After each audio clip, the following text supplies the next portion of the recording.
আজকে নিয়ে আসলাম আপনাদের অনেকেই কক্সবাজার যেতে চাচ্ছেন তাই না, কিন্তু যাইতে পারতেছেন না। যদি ফিরে যেতে চান তাহলে চলে আসুন ঢাকার সেই ঐতিহ্যবাহী বেগম রোকেয়া সন্নিতে। কক্সবাজার ফের মানে সরাসরি আপনাদের নিয়ে যাচ্ছে একবারে কক্সবাজার সমুদ্র এক্সাক্ট লোকেশনটা বলেন। এটা রোকেয়া সরণির, বাংলাদেশের বিখ্যাত রোকেয়া সরণির কাজীপাড়া। এটা আমাদের কাজীপাড়া মাদ্রাসা এশিয়া ব্যাংকের সামনে আমরা অবস্থান করছি। এখানে মেট্রো রেল এবং সমস্ত জনগণের কি অবস্থা ভোগান্তি সেটা যদি দেখাইতে পারতাম। এবার আপনার পেছনে কক্সবাজার ফিল আইতেছে।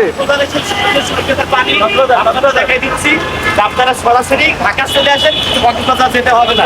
আজকে পুরো ঢাকা শহরে এইরকমই অন্ধকারে এবং পানিতে ভরপুর।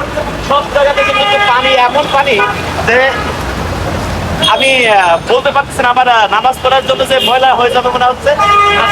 দেখেন পানির অবস্থা, আসলে প্রকৃত সমুদ্র সৈকত কারে কয়, কক্সবাজার কারে কয়। চলে আসুন ঢাকা শহরে।